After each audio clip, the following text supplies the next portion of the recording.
So I would suggest we start on time, because we have a very dense day. We are already several connected.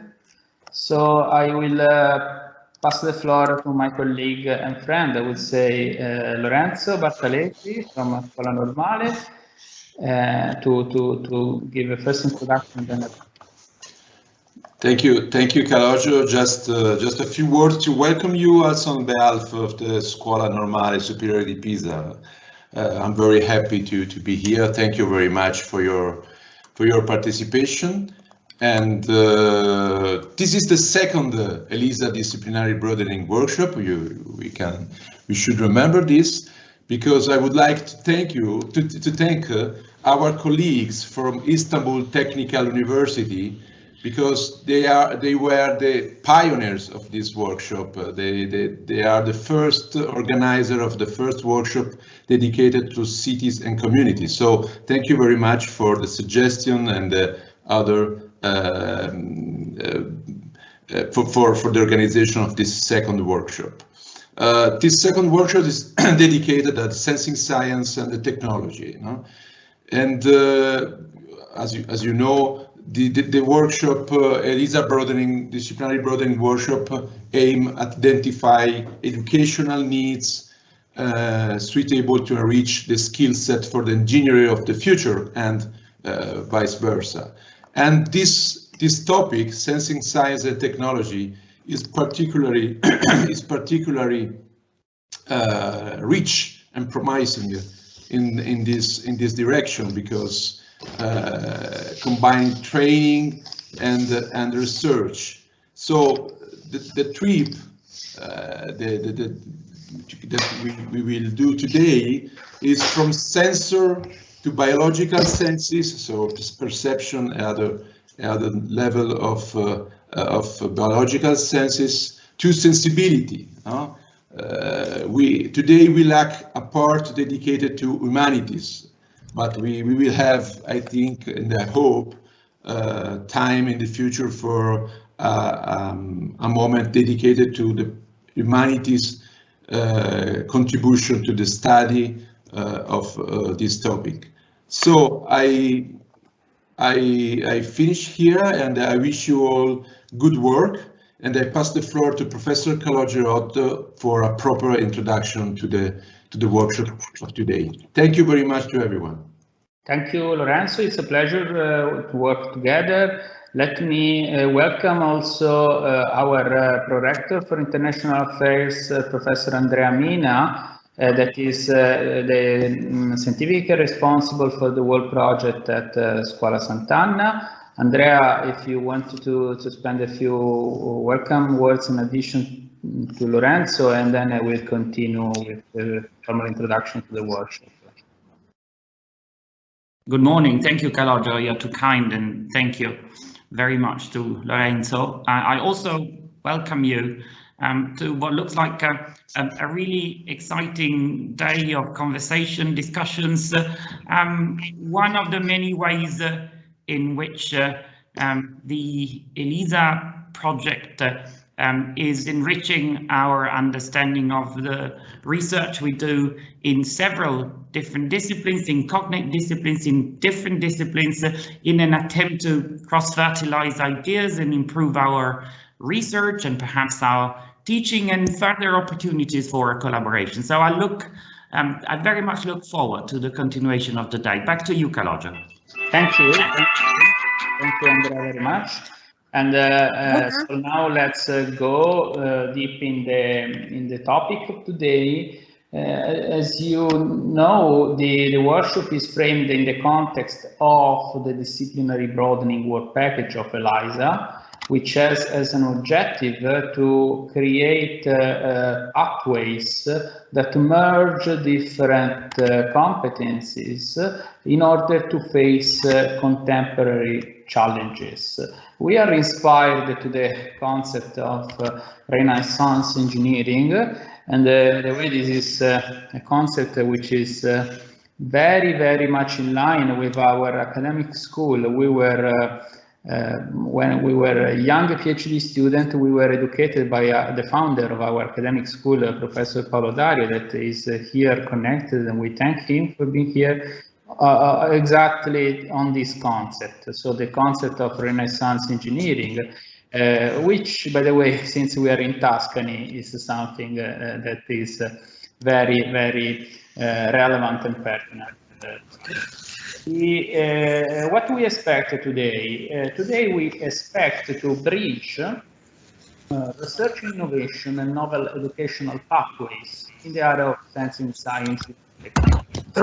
So basically, we aim at identifying, thanks to case studies that are discussed by the invited speakers and then in the roundtables, we aim at identifying how to bridge research challenges, research questions, and educational programs. Sometimes and often, I would say, there are, let's say, some gaps between formal educational programs and how the and which are the skills required both in academia and industry to address the challenges, particularly in the area of sensing sciences and the technologies, which fuse science and engineering. We framed the workshop around the two vertical pillars, one in sensor micro nanosciences and technologies, and the other in senses, body, brain, mind sciences. So basically, material sciences, electronics, chemistry, physics, modeling, and so on. And neuroscience, biology, so foundational sciences on the senses. And horizontal connectors are applications. So in the area of healthcare, robotics, Industry 4.0, Internet of Things, and so on. But also the ethical, legal, societal, and economic implications that are very much important in order to push the technology to have a societal impact. So basically, we are framing this area, naming sensing rather than only sensors or senses. The name sensing means an ensemble of disciplines that include technological development of sensor and scientific investigation on senses. Together, those lines get mutual inputs from science to technology and vice versa, in order to have a real impact both scientifically and industrially. By the way, today we will have representatives from industry, as an example from STEAM Microelectronics, but also from startup companies. And at the present moment, there are already connected some representative of industry. But let me say that it's very important to connect science and engineering, science and technology development. And in fact, the fundamental knowledge of the physiology of senses, such as that gained for audition sensor, for vision sensor, and that was awarded by Nobel Prizes, is converging in the development of technologies, both for consumer, like MP3, camera, compressed images, and so on, or bionic senses, such as audition and vision senses. And without the fundamental knowledge and understanding of the physiology of the senses, there will not be any of those technologies. And the same is happening for touch. This is a field that was very important for this year because of the award, the Nobel Prize to David Julius and Arden Patapushan, and for their discoveries, for the characterization of mechanical aspect of tactile sensation and temperature aspect of tactile sensation. And as an example, in my lab, this is converging to a mix, a a convergence of different disciplines from neuroscience to technology development and back to neuroscience. So it's a fertile loop between science and engineering, but then other applications in Industry 4.0, in safety at work, or in biorobotics, healthcare, and so on. So as you see, there is a mixture and a convergence of various disciplines that we are aiming to consider in this area that is very broad and can have a very large impact. The questions that we address today are how to design novel education initiatives in the field. What are the state-of-the-art instrumentation and facilities for education, research, innovation? Which are the competencies required by research innovation initiatives? How to fill the gap between formal educational programs and field training of young researcher or professional?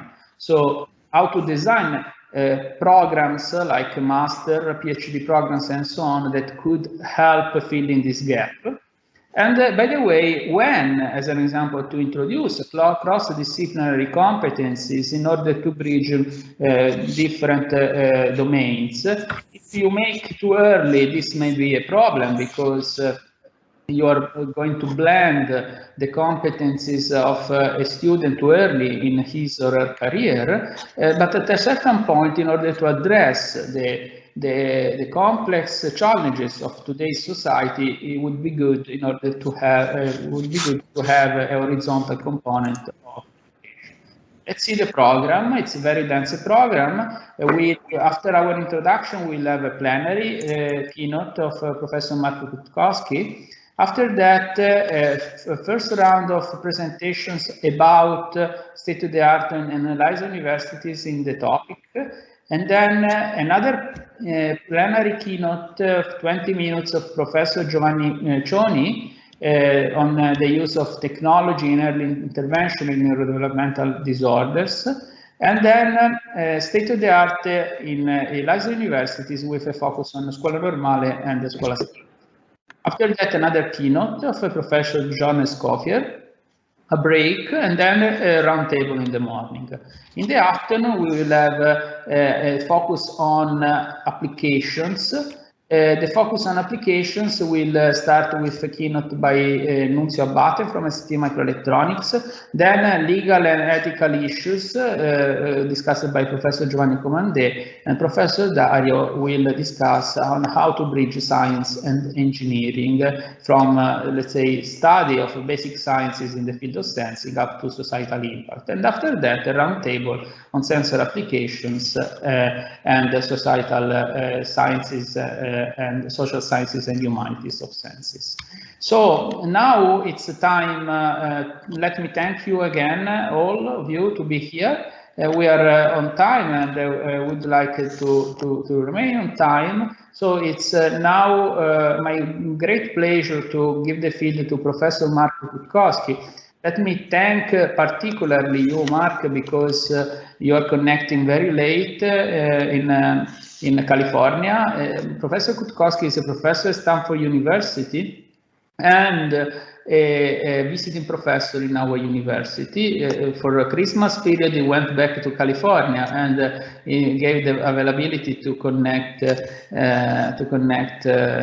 if it's after midnight in California. So thank you, Mark. Mark is a very well-known expert in the field of robotics with a strong attention to haptics and sensing, but is also expert in novel educational methods, so novel teaching modalities, and we expect even in a short time, 20 minutes, Mark to give us some perspectives for our discussion. Thank you, Mark. It's to you. All right. Good morning, everyone. And yes, it's rather early morning for me. Let me go ahead and share my first slide. And let's see if I can do that and go to presentation mode. All right, everybody. Do you see my cover slide? Yes, Mark, we do. Very good. Do you want me to tell you when maybe it's 5 minutes before the conclusion, or you will organize yourself by the time? We're you know, a few minutes behind, but we'll see how we do. Okay. Well, as Calogero mentioned, I'm at Stanford University, and I thought what it would be interesting to talk about, I would like to actually refer back to a point made by Lorenzo Bartolesi about how do we educate the engineer of the future, somebody who understands not only the theory and the technology of sensing, but also how to put it into practice, especially how to put this sensing into practice in novel designs, novel engineering developments. So the premise that we have, I'm in the design group at Stanford, part of the so-called D School, is that teaching engineering development is done best using real projects in an academic setting.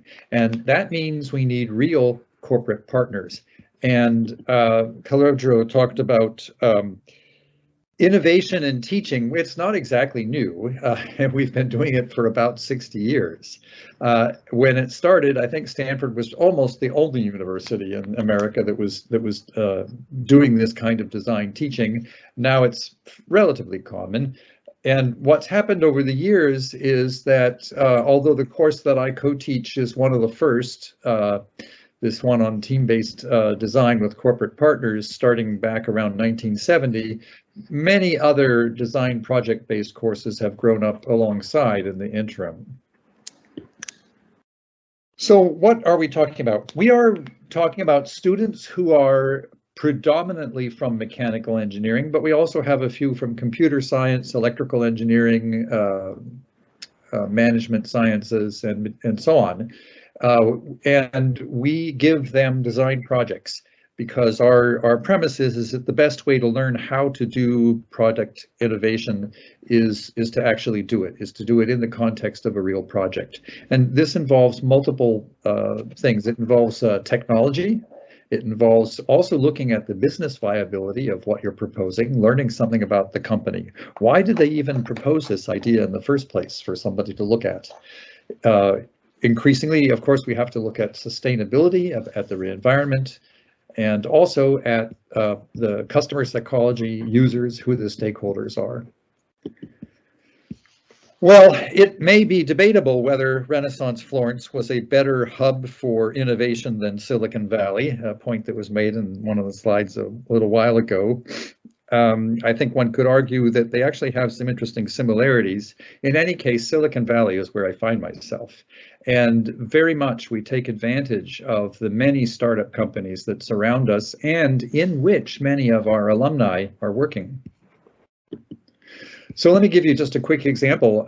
One of the things we do each year is we hold a workshop, a panel discussion where we invite recent alumni to come back. And it's interesting, I just picked a few from the last few years. First of all, they're a very diverse group. You can tell that just by looking at them. Secondly, they're all very successful. They've all started companies that are doing very well. These are particularly good students. These happen all to be ones that we asked in the year after they took the course to become teaching assistants. And we asked them various things, but it all comes down to, in more or less, what it eventually comes down to is in hindsight. What the students want to know is, what would you suggest to maximize the value of your class experience in your post-Stanford career? Let me give one particular example.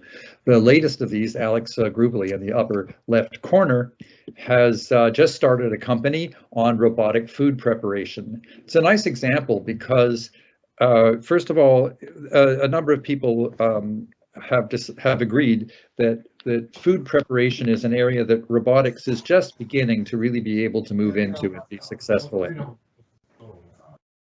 And Alex and his colleagues realized that turning great quality food into a robotics problem allowed them significantly to reduce the price. So their artist's vision was initially something like this. In practice, what actually has happened is that they're operating in a storefront and people place orders on their cell phones and then come and pick up the order or have it delivered to them. But it's what's interesting is that what has made robotic food preparation possible actually is sensing. You need computer vision for food manipulation, quality control, shape, and so forth. You need non-visual sensors. Taste, chemical, smell was mentioned a few minutes ago in the conversation.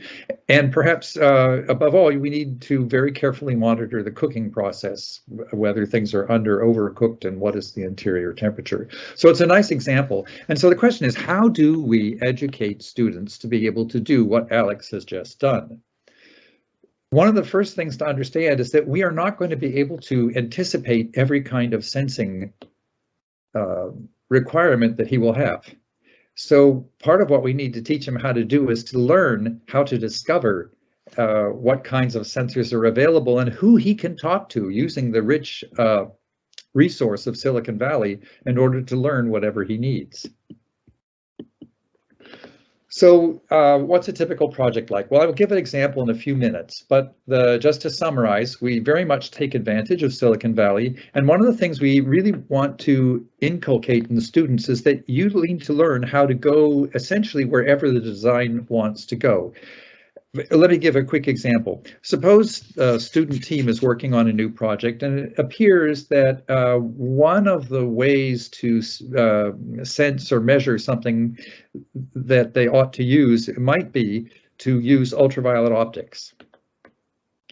Well, they don't know very much about ultraviolet optics, and so they'll tend to shy away from that path. Or maybe they'll come to me. Well, guess what? I don't know very much about ultraviolet optics either. But that doesn't mean that the design shouldn't go in that direction. What it means is that we should go into Silicon Valley and find one of our alumni who's working at, oh, I don't know, KLA-Temcor or Hewlett-Packard or Lam, who does know about ultraviolet optics, and arrange a meeting so that the students can learn enough to continue with their project and then continue to learn as they go. That's a big part of the message of how we teach. And finally, every project is different, so they have different sensing needs, different technological needs, but what they have in common is a process. And there we use the sort of standard design process from the Stanford D School, and I'll say just a little about that in the next couple slides. These are the nominal steps.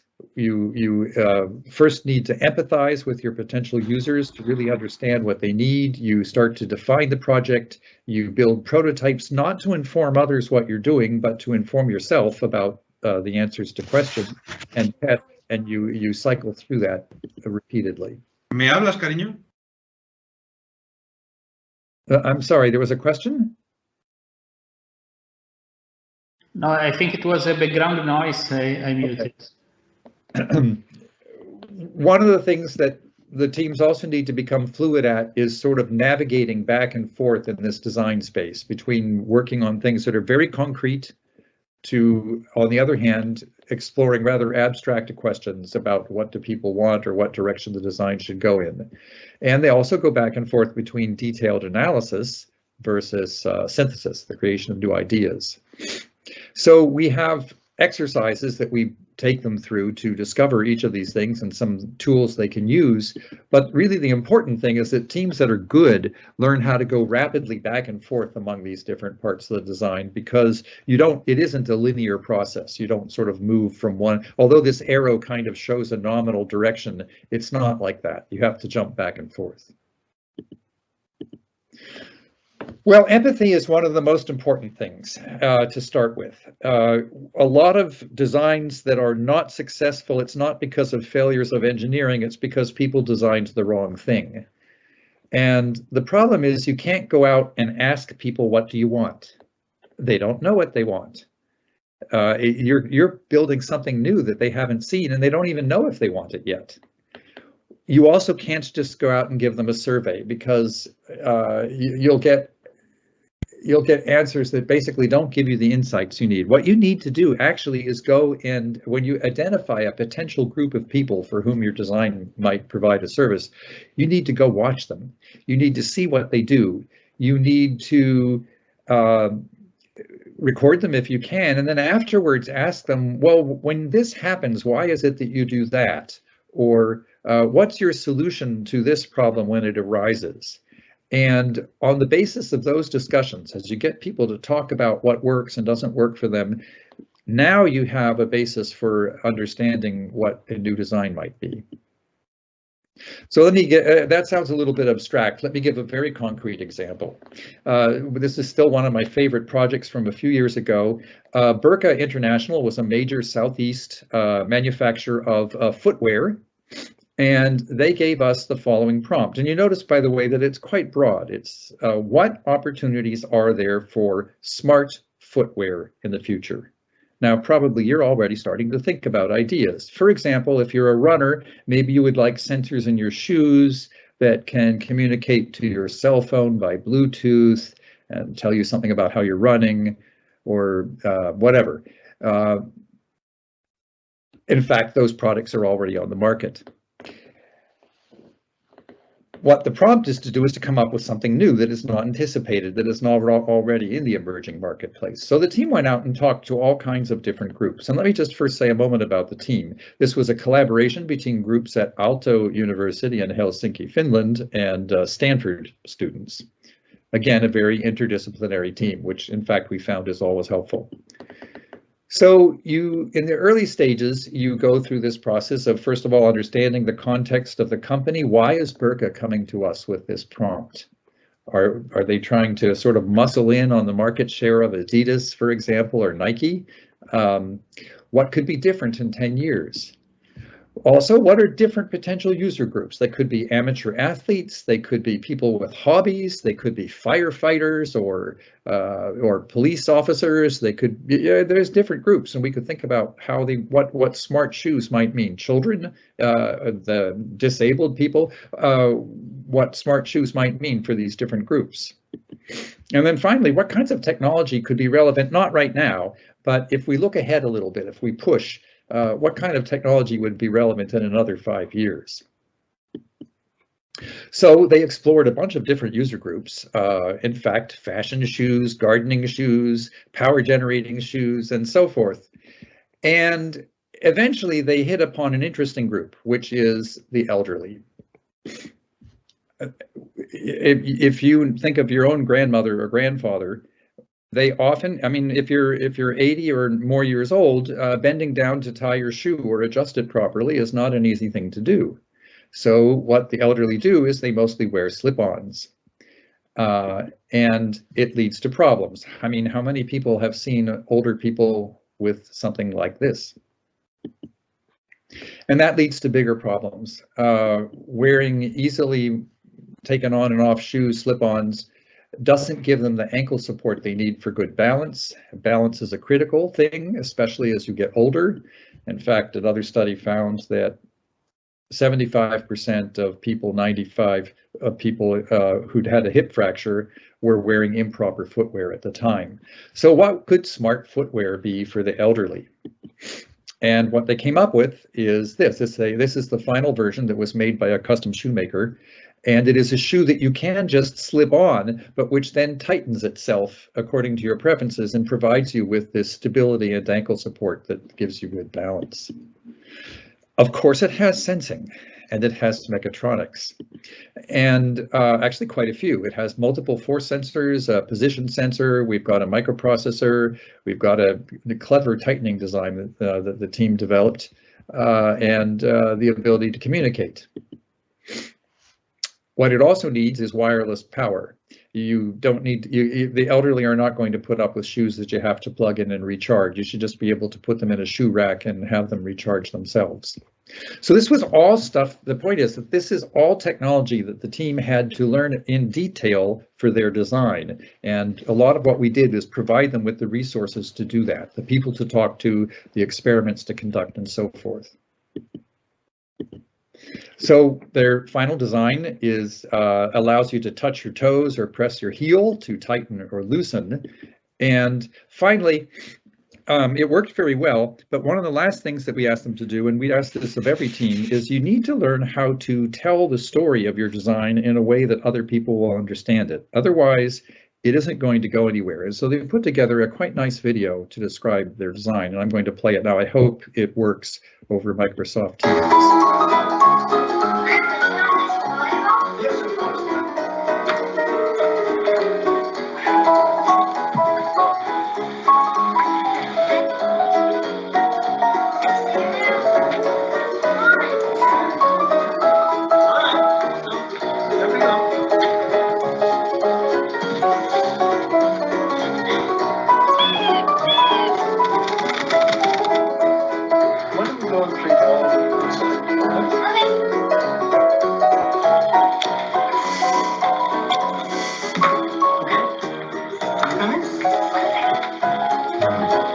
like to really do so. Waiting. They got it in 2 seconds. Oh boy. Normale. Shame. Your grandfather is faster than you are. Finally. What do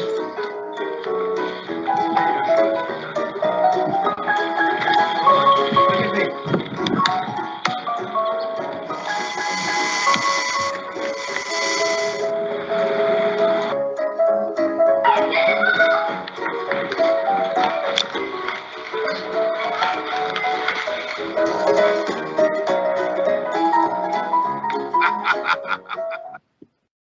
All right, so that should give you the idea. I think we're nearly out of time.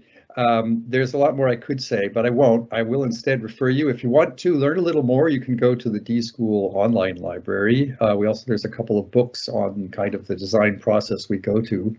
And finally, given that there are some corporate people in this audience, we are looking for new corporate partners for the 2022-23 academic year. Please send me email. I'd be happy to talk and give you a great deal more information. All right. Thank you, Mark, very much for your inspiring talk. We wanted you exactly to launch us in the methods of how to design a new products, how to conceive new programs for educating our students. Actually, there is no formal debate space for the keynotes, but since Mark, I guess I would leave in a few minutes because it's late. So I would take the opportunity if any of you has some question for Mark, and then I would leave the other keynotes being debated in the roundtable instead. Any of you wishing to ask something to Mark?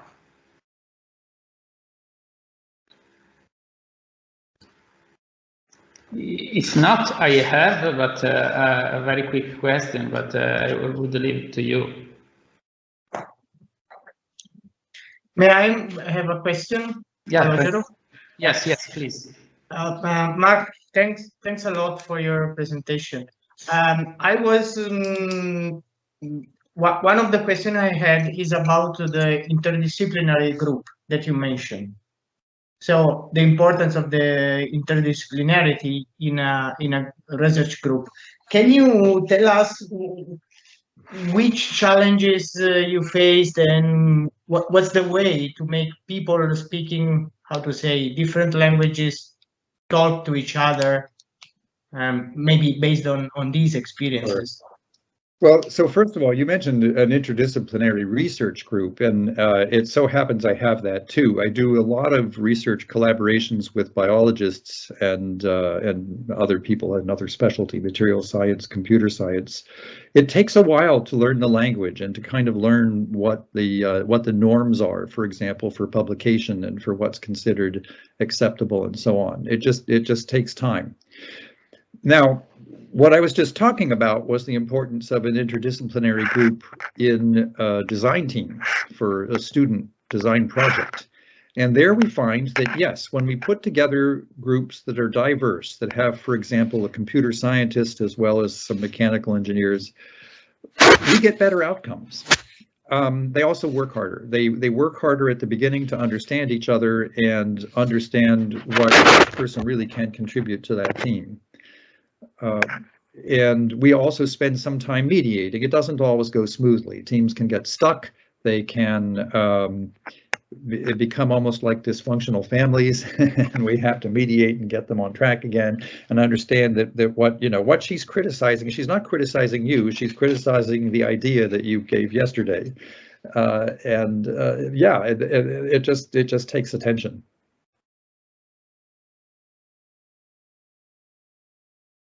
Mark, I thank you very much. I don't know, Francesco, if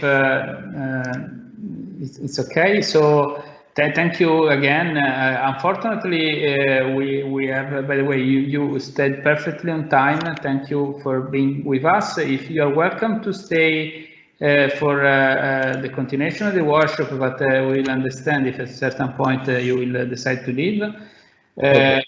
So thank you again, Mark, and it's now time to continue with the dance program we have today. We are now in the phase of 3 talks introducing activities in their institutions on sensing sciences and technologies. So we'll have Andrea Buttner speaking about activities in University of Erlangen-Nürnberg, and then Peter Neri at PSL and Roland Vida at BME. So Andrea, it's up to you to present. Thank you very much. After this, we will have a keynote of Professor Giovanni Cioni. Okay, thank you so much, Calogero. Just a second, I need to go into presentation mode. It's such a pleasure to be here today. Can you see my presentation in presentation mode now? Yes, I can't. Yeah, yes. Okay, great. So I will not dive too deep into details of single research activities. I rather intend to give you a presentation with a general overview of our university, which is a full spectrum university of 5 faculties, including a university hospital. It's quite a large university in Germany. And we are very much dedicated to transdisciplinary, interdisciplinary research. So there's quite a number of colleagues here today in the audience, and they will also present later on or be part of the panel discussions from all different types of faculties. For example, Björn Escoffier, I just saw him, who will present later in this session. For us, it's very important as FAU, as the University Friedrich-Alexander-Universität Erlangen-Nürnberg, to attract new scientists in all different types of fields. And I just give you some examples here, some people who are also attending today, because we work very much at the interfaces. And what has just been discussed is really a matter of curriculum also. It's not only that people decide, so to speak, at one stage, yes, we should listen more to the other disciplines, but to develop a strategy line. And here, for example, I present you a selection of representative candidates, which are in the natural sciences faculty, medical sciences faculty, and also in the philosophical faculty, dedicated to work together on the matter of sensory sciences. This, of course, is strongly intertwined with the matter of education, so that we are currently working on building up joint curricula, joint experiments, and also sensory testing, experimentation setups, and we also go very much outwards to the broad audience, like in the long night of the sciences, transmitting our research to the public and explaining to students, to pupils, to everybody who is interested what we are doing, demonstrating experiments and so forth. And I think this is very important nowadays also, that the public is aware of what we as scientists are doing, that we are not so much just focusing on our age indices, for example, and on our publications, but really telling the broad audience why we do this research. And I think this is especially important nowadays, that we question ourselves strongly for what we are doing our research, for which purpose, and which goal of development. So the research profile of the FAU is very much onto future topics, which are, I think, kind of self-explanatory nature, like medical engineering, medicine, life sciences, and health. And this is an issue that is especially to me very important. The matter of health, sustainability, of security and safety. And for me, I would really make this point today, that when we do research on the sensory sciences, on sensation, this is very much the question about the needs of humans. And I mean here the real needs, because as a researcher working in the field of food development, of the research and in the field of developing products, packaging, doing recycling, one of the core topics here, of course, is the sensory sciences, because it's our understanding of acceptance of products and of the requirements of humans, what they need in their daily life. And I want to make this point here that we should, in our collaboration, strongly focus not only on better understanding the sensory sciences and what we could develop in terms of tools and sensors and everything else, but for what purpose? What is really the goal? Because we are in a world that is running out of water, of soil, of food resources and everything. And for me, it is a really, really big issue of deciding which types of product we are jointly developing with the limited resources that we surely have in due course. So because of that, I'm here with a strong enthusiasm about the topic outreach, because I think we have challenges to face that we can only face together, and that's why my personal hobby is to build strong partnerships all around the globe. At FAU we have already very strong partnerships also to other research organizations like the Fraunhofer Society. The MP3 has just been mentioned. I'm not sure if you are aware of the fact that MP3 has been developed as a collaboration between FAU and the Fraunhofer Institute in Erlangen. And so this creates a lot of impact, and I think in this respect we should really work together in the future to develop tools that help humankind, but make sure that we really, with a lot of consideration, use our joint resources, and these are also the research resources that we really need for ensuring a healthy and secured future.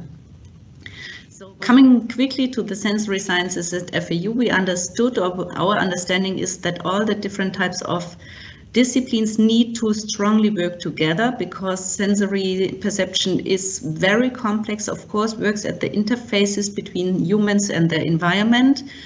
We aim at understanding human sensory perception based on all these different types of domains and disciplines, but especially with the goal of understanding what is really needed in this field of research and what is really needed to be developed.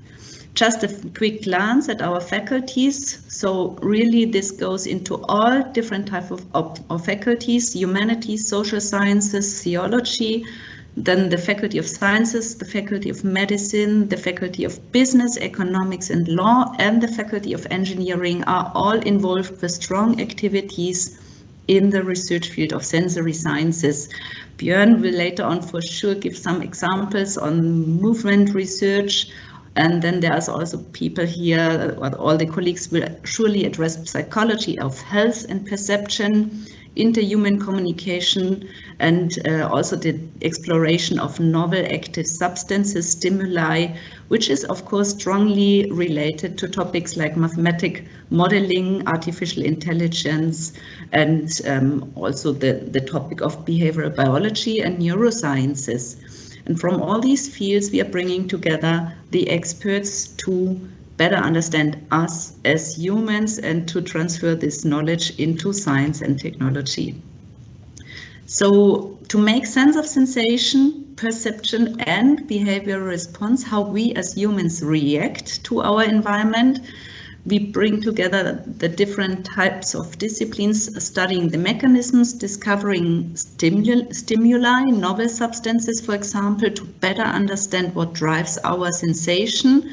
But we also apply technologies and develop the respective tools to investigate us as humans with respect to our response to our environment, and to make sure that we can work out what we as humans really need, or better, even better to say what we do not need, because I think this will be the most crucial question of the future. Of course, then when aiming at these interdisciplinary questions, we have to bring together all different types of analytics, digitalization, development of sensor technology, instrumentation, but at the center stage there is always the human being. So really focusing our research on the human itself. And with that, that was a very quick glance and overview of our activities. I would like to invite you also to join us at our Sensory Science lecture series. That is a continuous series every month taking place at the university. Not only to join us with listening, but also you're very, very welcome to join us with presentations. And I personally look very much forward to our collaboration here within ELISA, because we really need to educate young scientists, but also the public. And this is really something that drives me a lot. Thank you very much for your attention. Thank you very much, Andrea, for your institution and the activities on sensory sciences at FAU. I would avoid questions in this session because it's intended only for frontal presentations, so I would immediately give the field to Peter. For presentation on the activities at PSL, of course, there will be possibility to discuss on the roundtable that we'll have. See my slide, right? Yeah. Okay, so good morning, everybody. My name is Roland Vida, and I will present actually the teaching and research activities related to sensing technologies and some applications of these at BME in Budapest. So actually, several of our faculties have programs and courses related to sensors. I gave here some examples. So at the Faculty of Electrical Engineering and Informatics, we have a program on embedded systems, both at BSc and MSc level.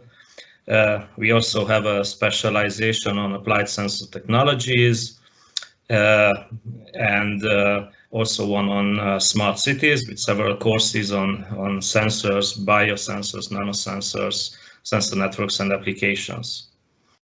And we have also several elective courses on IoT, different IoT technologies, applications, industrial applications, communication in the Internet of Things.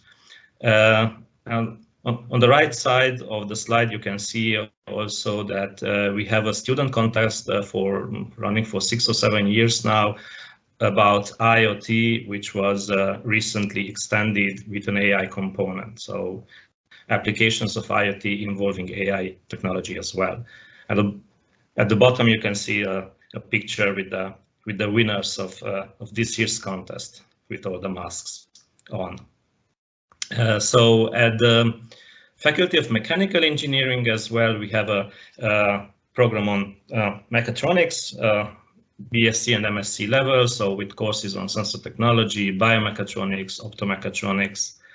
But we have also courses on sensor-related topics at the Faculty of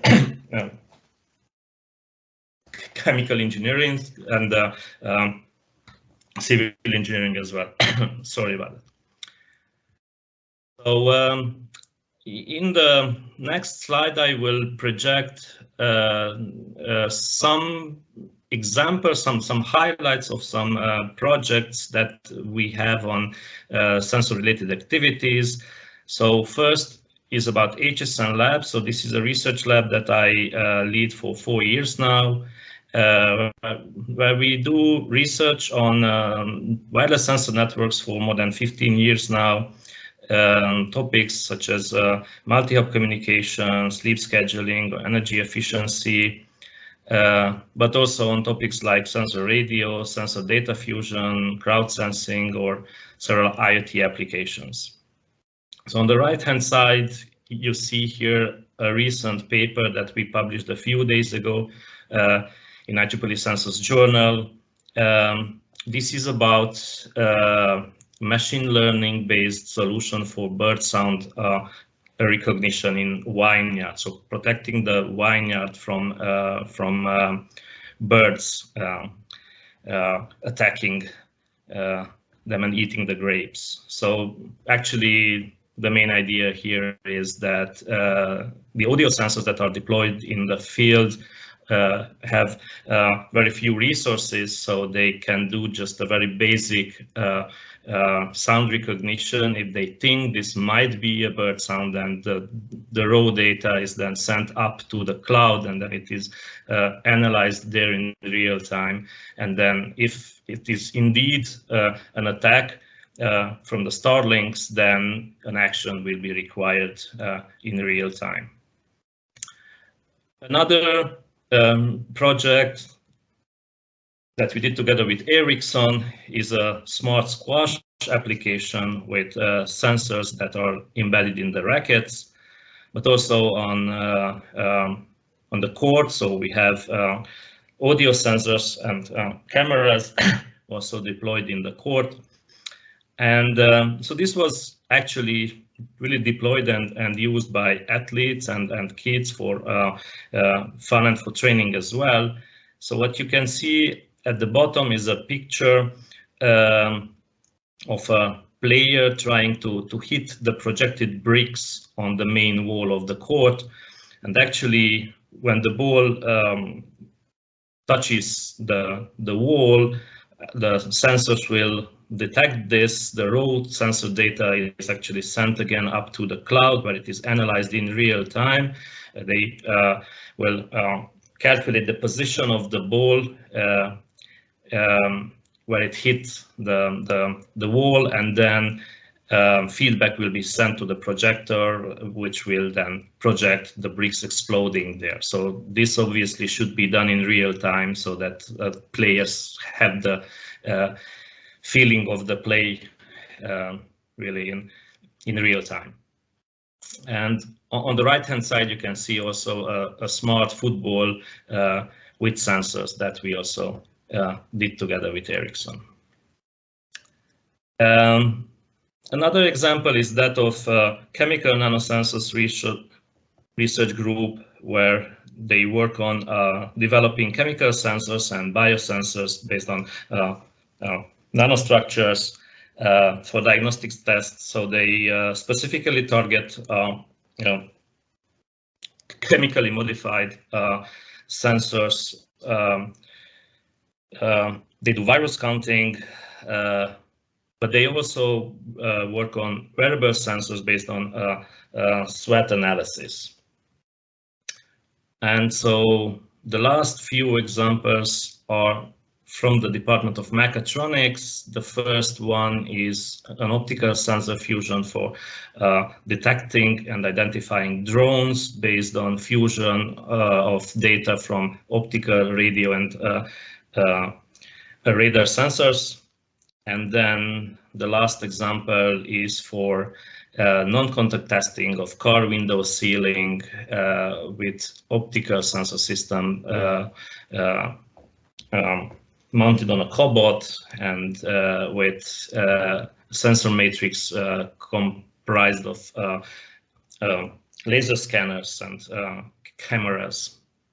So you can see here the contact details of my colleagues for further details. And so at the end, just a few examples for the international visibility to show that we are involved in the international environment related to sensors. So I was the TPC co-chair for IEEE Sensors conferences in 2019 and 2020, and I will do it again next year. I was also a member of the IEEE Sensors Council AdCom for a few years, and I'm serving also as editor for IEEE Sensors Letter, the Sensors Journal, and also involved in the IEEE IoT Journal. So that was all. Thank you. Thank you, Roland. By the way, today with us we have the chair of the IEEE Sensor Council of the Italian section, that is Professor Emiliano Schiena, that will have a talk this afternoon in the round table. So we're connected to this community of sensors technologies. I don't exactly know what to put into this presentation. So as Calogero and Lorenzo mentioned, I'm at the École Normale Superiore in Paris, which is part of this big cluster called PSL now, that includes a number of other universities. They're primarily research-intensive universities. And as you can imagine, ENS is quite big as a university, so I've tried to select a few items that I think are relevant to this workshop. So here I'm just showing you what I selected within ENS. I think you guys may be most interested in initiatives such as the data science center where a lot of machine learning is being carried out. And you may recognize some of these names, in particular Stefan Mallat, who is one of the main developers of wavelet theory. There is also another initiative, much more recent, called QBio, that stands for Quantitative Biology. And this is directed by Massimo Vergasola, who happens to be Italian, but he came from the States to direct the center in Paris. There is also a laboratory within the physics department called the Laboratory of Statistical Physics. And there are several people there who work in sensing in relation to mainly neuroscience and neural networks. And finally here, what I've highlighted is the Department of Cognitive Studies, simply because that's where I am and that's what I know best. So I'm going to tell you a little bit more about that because there is a lot happening that's related to sensing, of course. So the department is quite big.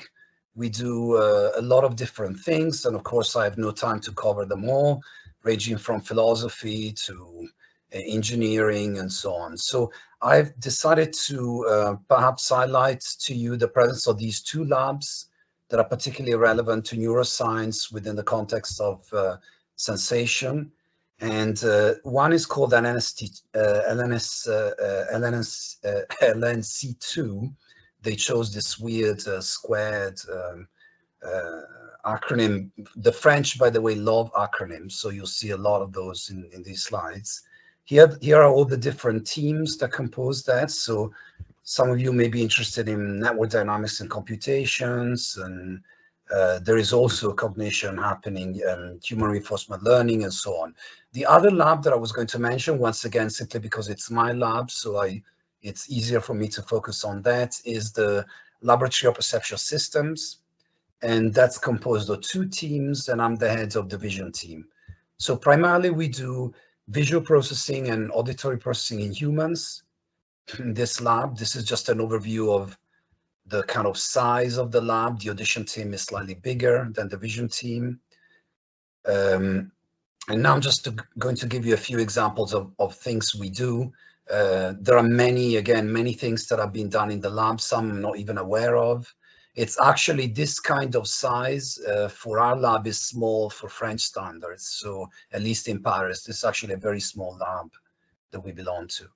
And here is an example of high resolution functional ultrasound in the ferret that is being carried out within the lab, where they use a new technique that allows multi-slice recordings in the awake ferret at different depths during auditory tasks primarily, although they're also studying memory and other cognitive aspects. We do a lot of machine learning. Most people in the lab do it, I do it, and many others. This is an example from one of our main artificial intelligence guys in the lab, who also works now for Facebook. And he uses a lot of these decoding approaches that are based on deep neural networks to decode brain activity, primarily from MEG, but also from EEG and other sources, including neural recordings. We also do a lot of behavioral measurements combined with other techniques. This is an example from the auditory group, using, for example, pupil dilation to study certain illusions in the auditory domain. Again, I apologize, I obviously have no time to go into all the details of these slides. This is an example of combining virtual reality with wireless EEG recording in the lab, so that we can record neural activity in the brain while navigating a virtual environment. Again, this is a busy slides, but it shows you that we can come up with quite articulated paradigms to study visual perception in virtual reality while recording from the scalp. We also do a lot of traditional modeling, so not necessarily deep networks. Here an example of a circle model that is representative of what we use in the lab to model this kind of rich behavioral data. This is an example of a space-time detector in human vision. So there is a lot of interaction between modelers and experimentalists going on in the lab. And we also do haptics. and tactile measurements in humans. This is an example of the same space-time descriptor that you saw for vision over here, but it's done here in the tactile domain, and we can measure this using devices of this kind. And for this, we also collaborate with a company in Paris that's run by Vincent Hayward, who is going to join the lab very soon. You may have heard of him. He's one of the main people in haptics in the world. And we also do applied research in the lab. This is an example from research done by Claudia Lunghi, who was actually a student in Pisa before coming to our lab. And she has been doing research on monocular deprivation, which is a very relevant area of research for a condition called amblyopia in children and adults. And she has discovered very new novel phenomena, which she has started using also spectroscopy, EEG, and other techniques now. Another line of applied research that we are quite intensively pursuing in the lab is into hearing impaired individuals, those who carry hearing aids, such as this one here, and we can carry out detailed measurements in the clinic of specific impairments that they manifest at the level of, for example, processing of these wavelets in the auditory domain. And again, I apologize, I obviously have no time to go into the detail of all of these measurements. So that's what I had to say. I think the timing is fine. So if you have any questions, of course, you're welcome to email me. And I apologize, I kind of picked some random topics because I didn't have it. This is the first time I attend an ELISA meeting, so I wasn't sure what to include. Thank you, Peter. I think your presentation was spectacularly pertinent with what we expected. Actually, it shows that there is a clear connection between scientific discovery and technological development, because it was a continuous combination between new technologies, both applied or for also being used for discovery purposes in neuroscientific research. I think there is plenty of room to discuss in a follow-up of this workshop. And now, by the way, in this line of science and engineering, let me introduce Professor Giovanni Cioni, that, by the way, is a professor at the University of Pisa and scientific director of the scientific institute Stella Maris Foundation. The collaboration with Professor Cioni, I had never the opportunity to collaborate directly with Professor Cioni, but our institute with Professor Paolo Dario had several interactions, as an example, in the field of sensorized toys for neurodevelopmental disorders. But let me give the field to Tommaso, maybe to introduce Professor Cioni. And Tommaso Pizzarusso is professor of physiology at Scuola Normale, and then Professor Cioni will give this keynote. Thank you very much, Calogero. It's really a pleasure to introduce Giovanni, who is a child neurologist, very interested in interdisciplinary interactions, and actually I have seen him interacting with engineers, with biologists like me, and so from the point of view of the clinician, he really has a very open mind. I think he's really the right person for a meeting like this. And his specialization, of course, is child neurologist. He directs a hospital and a research center for child neurology here in Calambrone, close to Pisa. And well, I just leave the microphone to Giovanni. Thank you for accepting my invitation. Thanks a lot. Many thanks. Many thanks. Can you hear me? Can you hear me, by the way? Can you hear me? Yes. Yes, yes. Absolutely. So let me try to struggle with the arrows myself. Should be screen. the screen. No, that's not. Can you see my first slide? Sure. Very good. So again, thanks to, let me start my clock. Maybe you can warn me when 5 minutes are left. Please, Calogero, you can warn me. Okay. Yeah, because I mean my task is not very easy because I have to introduce first, I believe, my field of clinical research interest, which are neurodevelopmental disorder, and trying to underline how relevant they can be also for the type of application you are thinking of. And I saw beautiful experience before, and I was very interested on what Mark Kutkowski was showing about elderly people. But well, I believe that technology and neurodevelopmental disorder are a very important area. Let me say very shortly what do we mean by neurodevelopmental disorder. We mean disorder of brain function affecting emotion, learning, memory, and they include several very important areas of disorder like autism, cerebral palsy, ADHD, communication and language disorder, intellectual disorder. It's a very large group of disorder in children. Let's say people sometimes don't know how relevant they are also in terms of number. There is a general agreement that about from 10 to 20% of infant children and adolescents are some kind of neurodevelopmental disorder, which are listed there. Of course, their prevalence is different from more rare ones to more common ones, but overall we reach that percentage.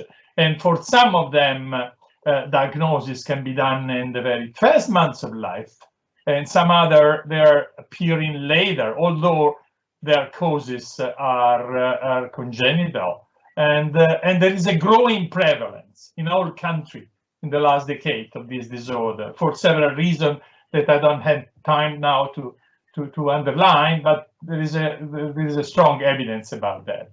And this disorder, take for instance autism, but them all, they have huge lifetime cost. Take for instance autism in England, the lifetime cost for even for high functioning autistic spectrum disorder reach about £2 million, and similar costs are for other neurodevelopmental disorder. So in addition to the cost for in terms of quality of life, also really the lifetime cost is huge for this disorder. And which is an important news nowadays, that early diagnosis is possible. And the early diagnosis is possible to start early intervention. And early intervention can modify the natural history of these diseases. So they are not really a destiny. They are mainly due to genetic disorder or to even small brain lesion. But those lesions, these causes are not the destiny for the child, because neurobiologists can told me, and I learned from them, how epigenetic factor can change the story. If you do early intervention, if you start early during critical period, take advantage of brain plasticity.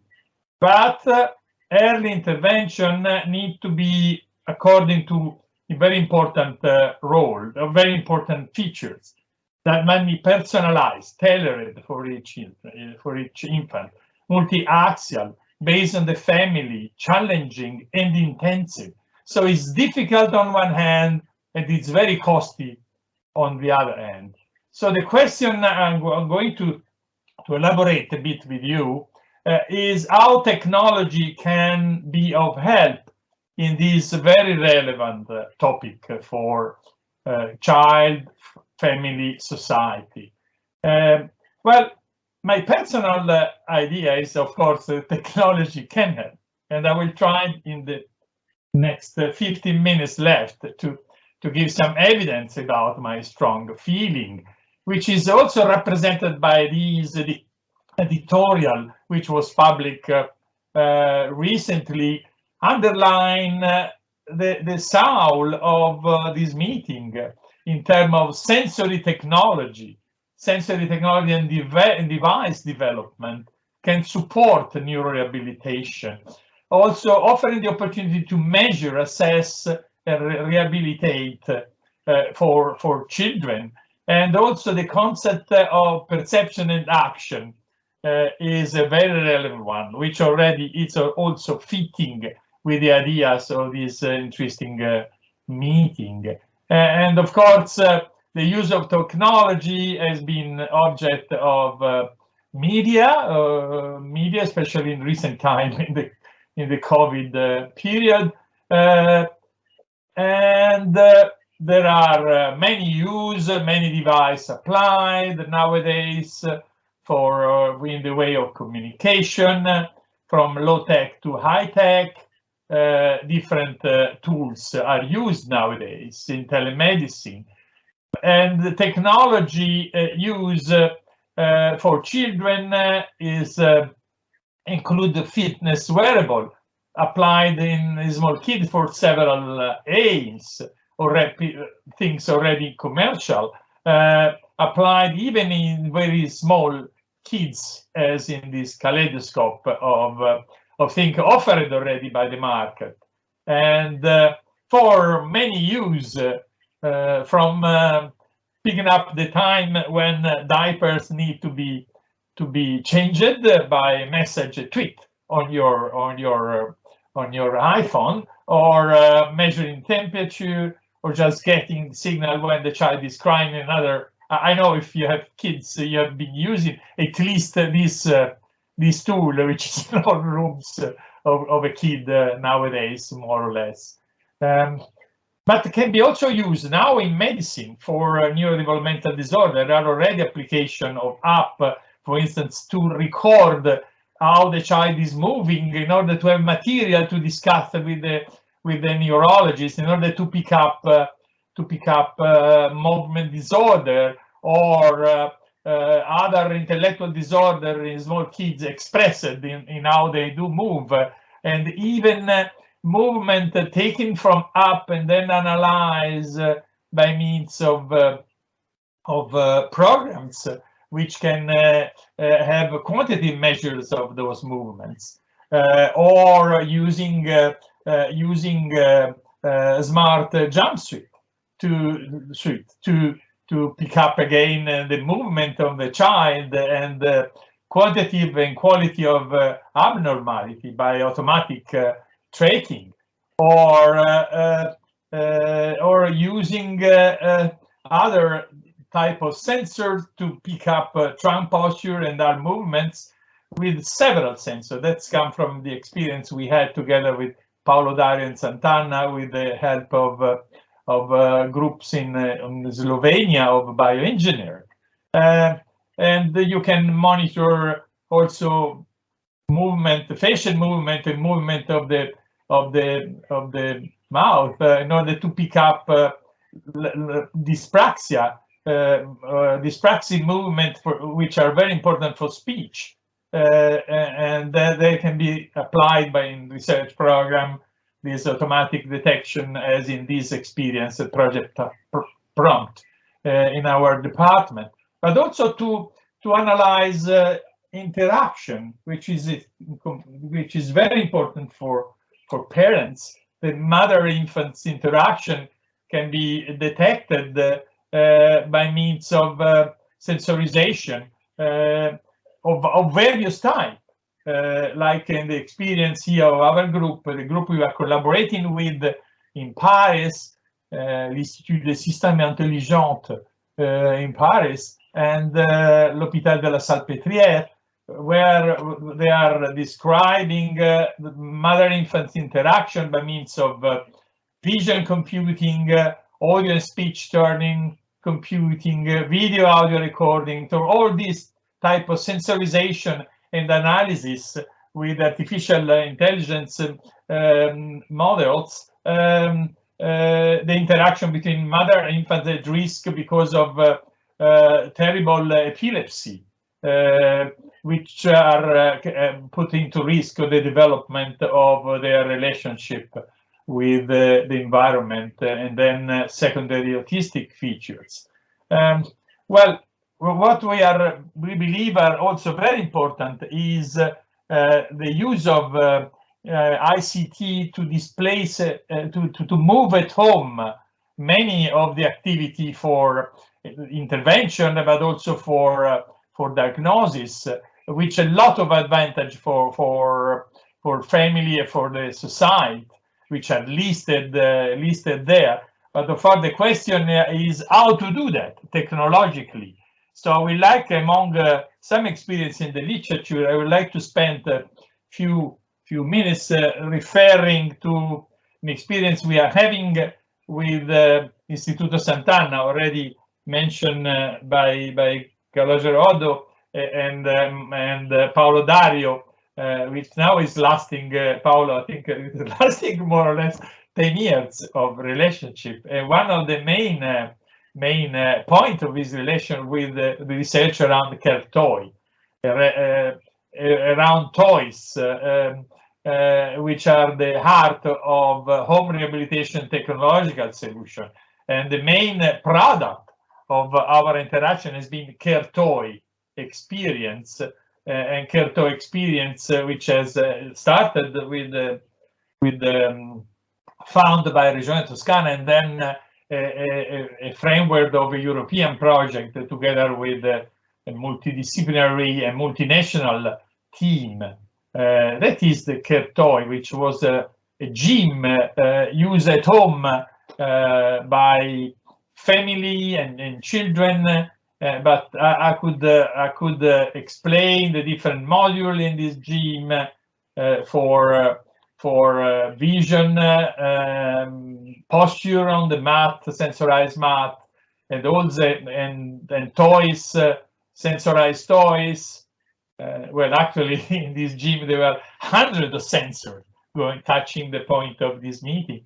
But I would like to show very shortly this video. Can you hear the music? No. Maybe I've done a mistake. Let me return to presentation because I had to push this. By the way, let me take the opportunity, as you requested, to tell that we are 5 minutes up to the end. No, I think I have 7 minutes left. Seven, yeah. 7 according to my clock. Yeah, thanks. No, it doesn't work. I'm trying to include the audio on my computer, but it doesn't work. It doesn't matter. It doesn't matter. It's a technological. Doctor are always a bit weak on technology. You know, still to learn from Paolo and the other people. So let's say I wanted to. Maybe I can indicate to you that you could go to these. Okay. Okay. If you dial care toy on YouTube, you find this nice video that I can't show to you, which is explain these. Is explaining these. Let me try again, but no chances. No, soundless. Let me just show very briefly what you can see there. The use of this device and the experience from sensors. Engineer Műszaki.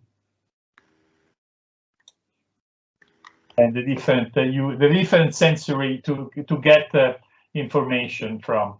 Okay, well we have been using this system in clinics and research. We have published many papers for the more engineering part, but we have also done clinical trials on the use at home of this device in preterm infant at risk for neurodevelopmental disorder. And we found, compared to standard care, we found in motor performance good result of improvement by the use of just for 1 month at home of this device, and same for visual development. So we were encouraged also from the reduction of parental stress using care toy instead of standard case, just for 1 month, and parents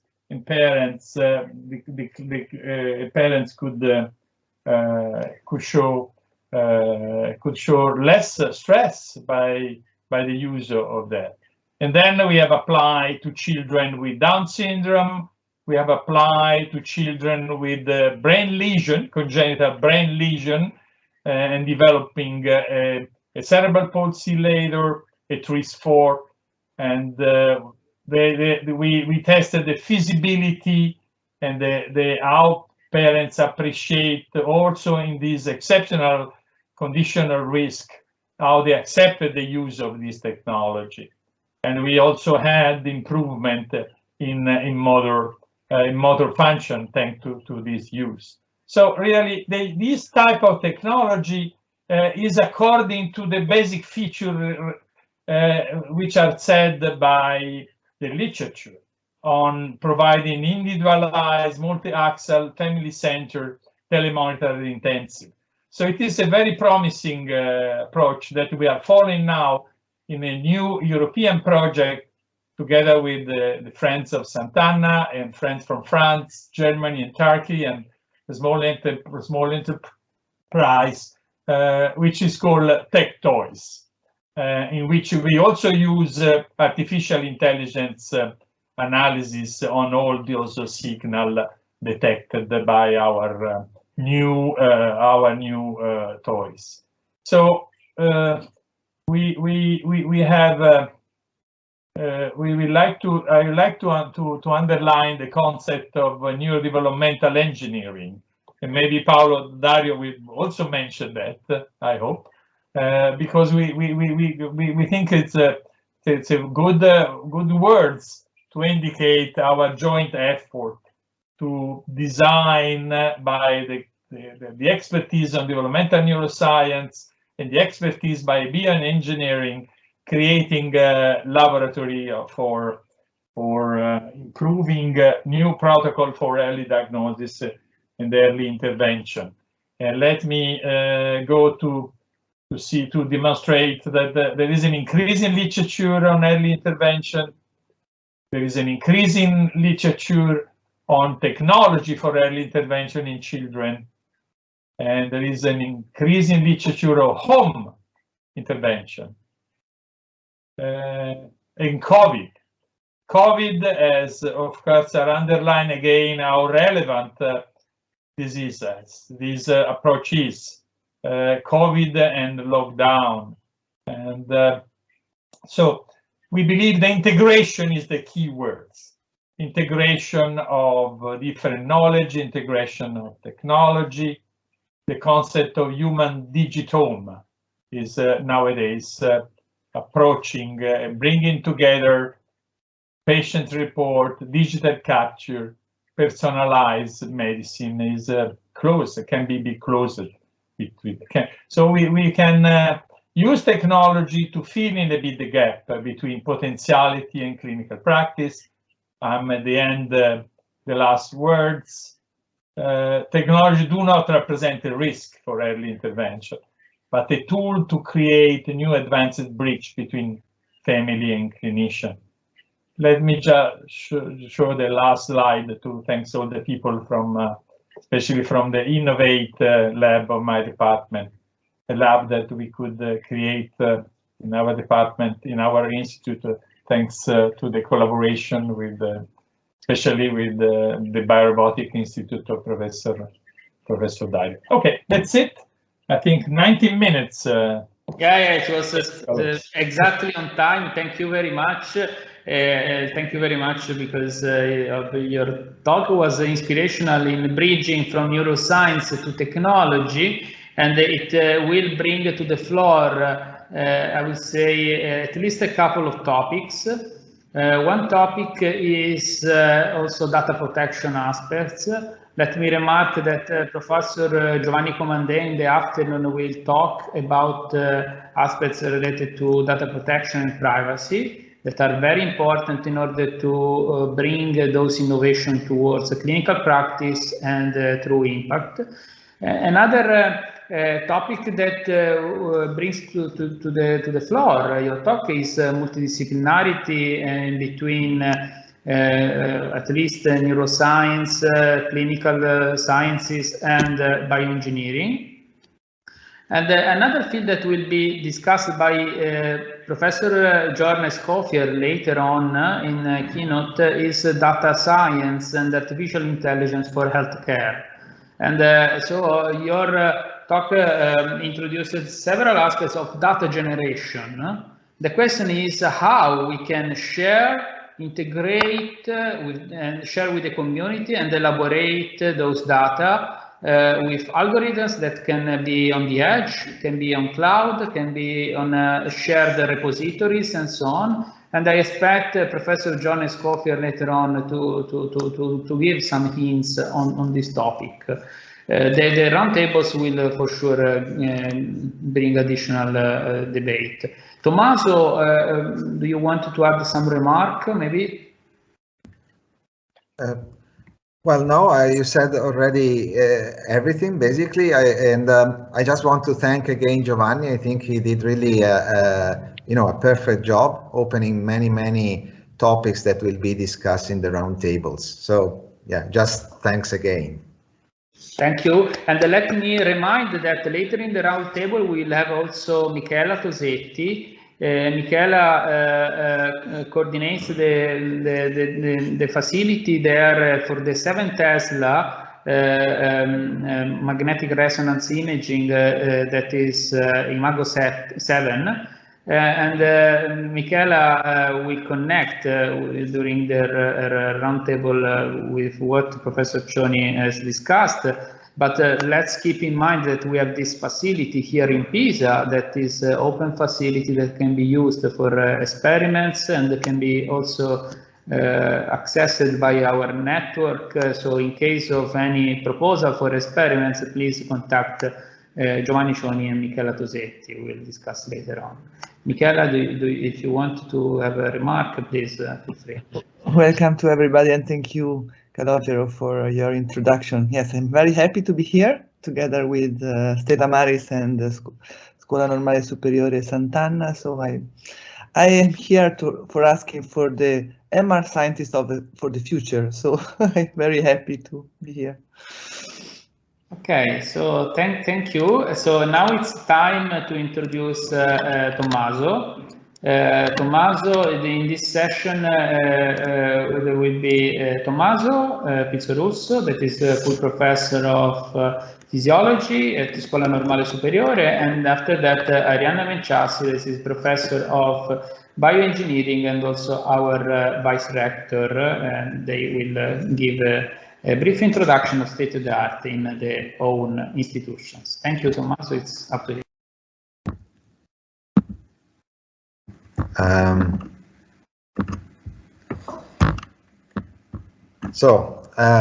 My name is Tommaso Pizzorusso. I'm professor at Scuola Normale. I want to thank Calogero and Lorenzo for made me work on this symposium, which is actually very interesting. And my job now is to report about the state of the art of sensing science and technologies at the Scuola Normale. There are several laboratories that work on these topics at the Scuola Normale, and it's not changing the slide. It's crazy. I'm sorry, it is stuck.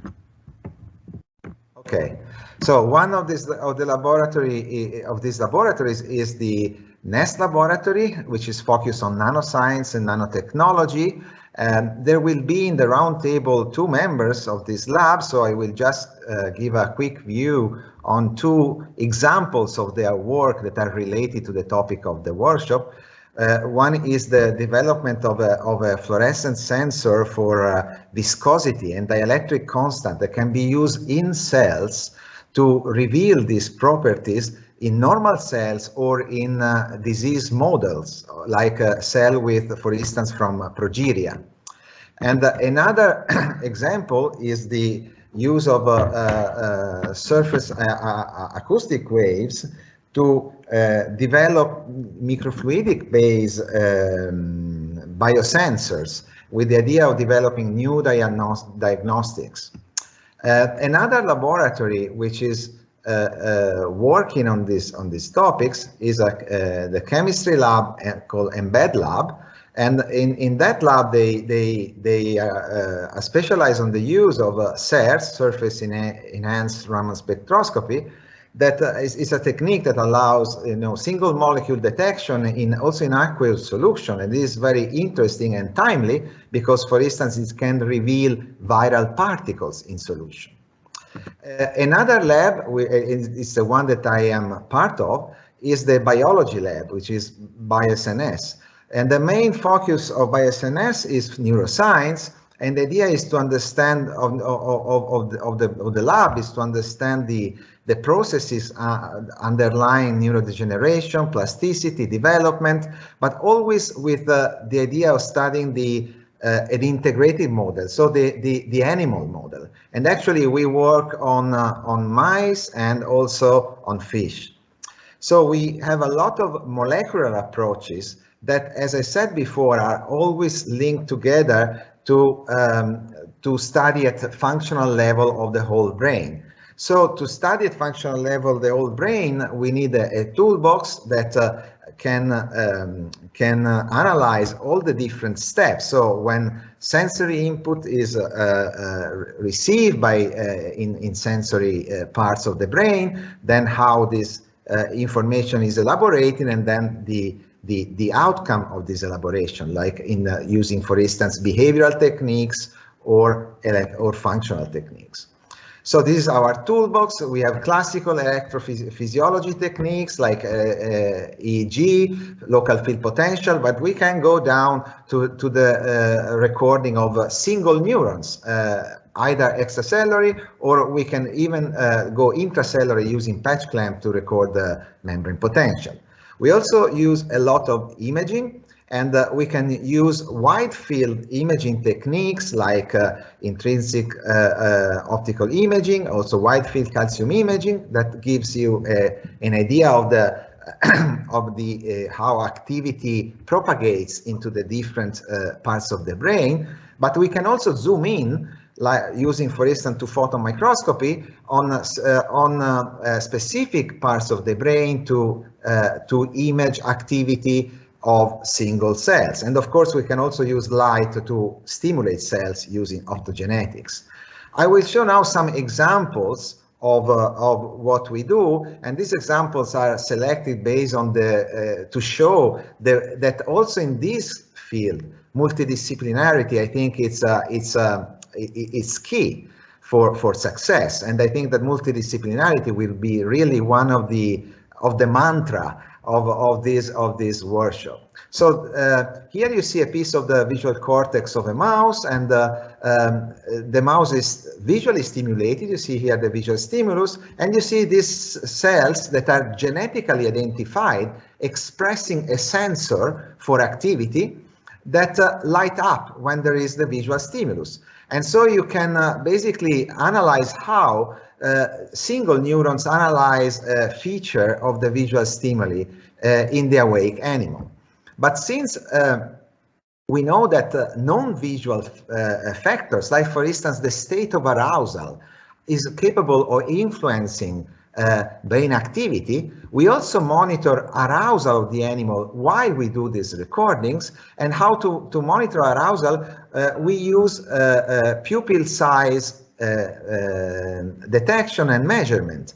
And you see here in real time that we can measure pupil size while we do these recordings. Actually, to do this measure, which is called pupillometry, we developed a tool which was done in collaboration with the CNR Institute of Data Science. So we collaborate with data engineers and using a neural network that was trained to recognize the pupil, eye movement, and also blinking of the eye on a data set of mouse and also human eyes. So actually this tool works equally well in mice and humans. And actually we decided to do it just on a web browser. So it's basically a web app, and that should enable people to do pupillometry using the webcam, provided the correct infrared illumination. And this is important considering that, you know, working in remote, as already Professor Cioni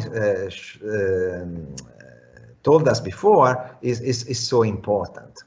And an application of this technique for mice is related also to memory. For instance, here we put the mice in a virtual environment, and basically we condition the mouse that in this particular environment, context A, when there is this visual stimulus, the mouse gets a shock. Now the mouse can remember that, and if you take the animal like days after the conditioning, and you just show the mouse the context that is predictive of the shock, you see here a huge dilation of the pupil. So with this system, we can basically know what the mouse is feeling in terms of emotion.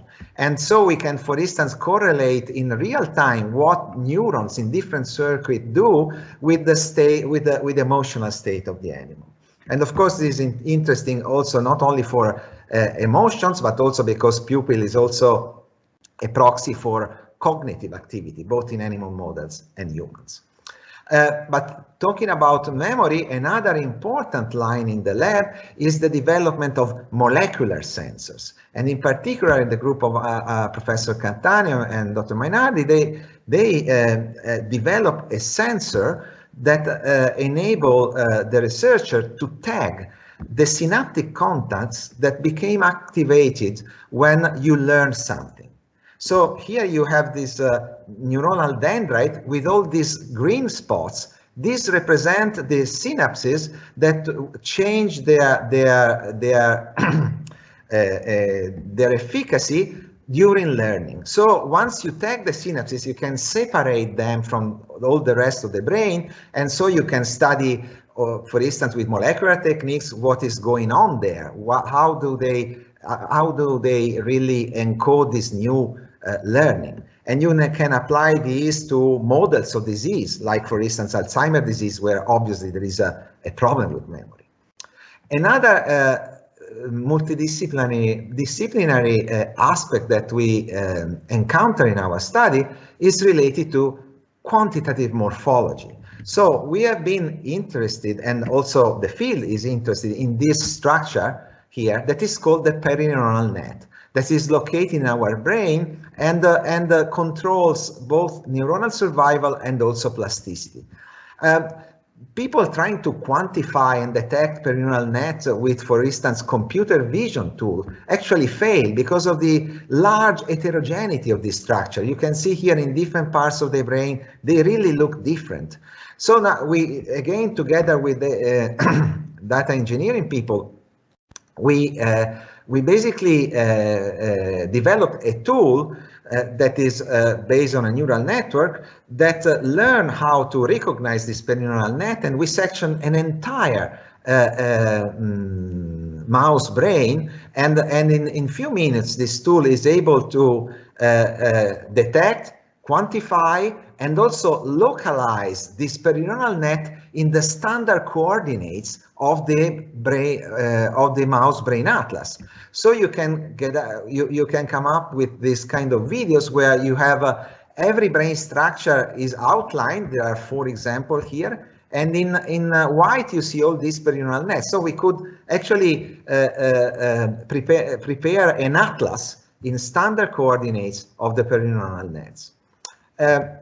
So as you have seen, training members of the lab for this type of approaches is quite challenging, because they have to know, they have to have competencies in optics, electronics. They should know how to work with animal models. They should know how to do neurophysiology. They should know molecular biology, cellular biology, programming. Of course, this is very difficult that a single person can do that, but at least some rudiments of this competence should be acquired. And of course, this must go hand in hand with the specialization in one particular aspect. So how we try to solve this problem? Of course, we have the traditional courses within the Scuola Normale, and so some of them are related to biology, but some of them are, for instance, deal with programming. And we also have the traditional way of within lab training by the experienced lab members teaching the young members. But we also rely a lot on hands-on workshops organized by international organizations, for instance, the Federation of the European Neuroscience Associations, and also we rely on exchanging between laboratories, so sending students from our lab to other labs where they know better what to do. And so I conclude with this, my presentation, just showing all the people at the BioSNS with the principal investigators, and you can see here the number of PhD students. So it's really a PhD student-based laboratory, and actually the training problem it's very important for us. So thanks a lot, and thank you. Thank you very much, Tommaso. And Lorenzo, do you have any remark? The co-organizer? No, just thank to Tommaso for this very exhaustive presentation. Thank you very much. Okay, so now, by the way, let me also thank, this workshop is jointly organized by Scuola Sant'Anna and Scuola Normale Superiore.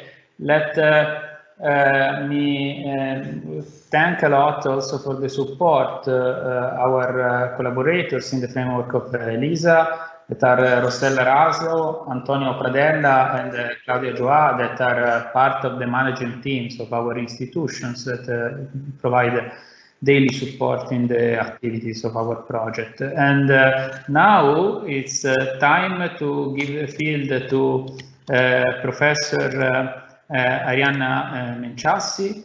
Ariana is our Vice Rector for Research, and she will introduce the state-of-the-art of activities in the field of sensing science and technology. So let me welcome our provost, Professor Ariana Menchaci. Thank you. Thank you very much, Calogero. I share the screen. I think you can see my screen now. Okay. So thank you again, Calogero. Thanks also to Lorenzo for inviting me, and also to all the ELISA team or ELISA team. We are still to decide. So in these 10 minutes, I have the honor, the privilege, and also the responsibility to present the state-of-the-art of sensing science technology at Scuola Superiore Sant'Anna. I have to say that also together with Calogero, we had some difficulties in trying to do an exhaustive summary of all the activities related to sensing that are coming not only from technologies, but also from social sciences. So we have decided to present also the, let's say, educational and scientific environment, the educational and scientific framework where these activities is carried out. So, again, Okay, first of all, a slide that could be also useful for our colleague from Scuola Normale, and also for introducing our partners, external partners, foreign partners to our institutions. We are in Pisa, that is a small town, 100,000 inhabitants, that is a sort of melting pot of student, professor, and scientists. These are the major institution, research and educational institution of Pisa. The generalist university is the University of Pisa, and Scuola Normale and Scuola Sant'Anna have a similar, let's say, organization. We will see some feature of this peculiar organization also in some numbers. Tommaso Pizzarusso has just mentioned the number of PhD students. This is something that is featuring both Sant'Anna and Scuola Normale, in addition to other research institutes such as IIT, CNR, and ENFN. So, sorry. A delay. Well, okay. Scuola Sant'Anna in a nutshell. In the meantime, there is a recent movie running. So the research is organized at the moment in 7 research institutes. We have a limited number of undergraduate students if you compare with traditional universities. So they are 500, but the proportion of PhD students is huge if compared with the size of Scuola Sant'Anna. And we have also a lifelong education program, a long tradition in this master, let's say, and professional education. That is also important for, let's say, promoting our research also on basic technologies, for example, sensing, the use of sensor, and so on. The ratio between teacher and student is quite large, and considering that we are in Italy, we are not in a English-speaking country, the number of overseas students is quite large, about 30%. Research funds are coming from research grants, also mainly acquired with competitive calls. And I have to say that at least a couple in this moment of huge research initiative are also related to sensing, sensor management, and so on, as we will see at the end of my presentation. There is a huge attention to the translation of technologies and science. This is demonstrated by the number of spin-off companies and patent families. And I have to say again that maybe it will be introduced later on during the panels. Several spin-off companies have been are developing sensor solution, or they are in the sensing environment, let's say. And finally, you can see the number of faculty, staff, postdoc that are doing a huge activity in terms of research and promotion of research, and administrative staff. Education and research at Sant'Anna School is organized in college and research institute. College are for honor students that are also students of the Pisa University, and they are undergraduate, and they are following undergraduate programs. And there are also master degrees that are shared with other universities, for example, Pisa, Trento, or Florence, and advanced education, that is PhD, but not only, as we will see later on. Research institutes are managing normally PhD schools and special graduate programs. And we have also some research parks. We are still waiting for a larger research park collecting all the research activities of Scuola Sant'Anna. This is under construction. What you can see here are a couple of research parks. The first one for our colleagues working on telecommunication, embedded system control, so the TechIP Institute mainly. The second one, the second picture is of the Biorobotics Institute, that is the institute where both Calogero and I, and also Paolo Dario, who was the founder, are working. And working on robotics, we have major activities on sensing, sensor, and so on. And the last one is a research park on the sea in Livorno for application of robotics and water, environmental science, and so on. So, more in detail, some words about the education in Sant'Anna. The honors college students are divided, let's say, between social sciences and experimental and applied sciences. We have 4 master programs in collaboration with other universities in Pisa, Trento, and Florence. And PhD programs, you can see that the PhD programs are really numerous and variegated.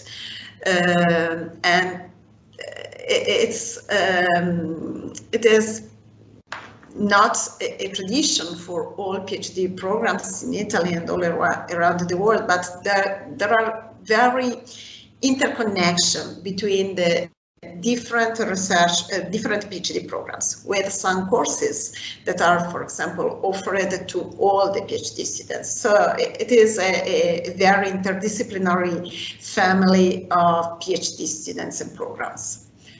I anticipated that I want to spend a few words more about some initiatives on education that are between advanced education and focused education.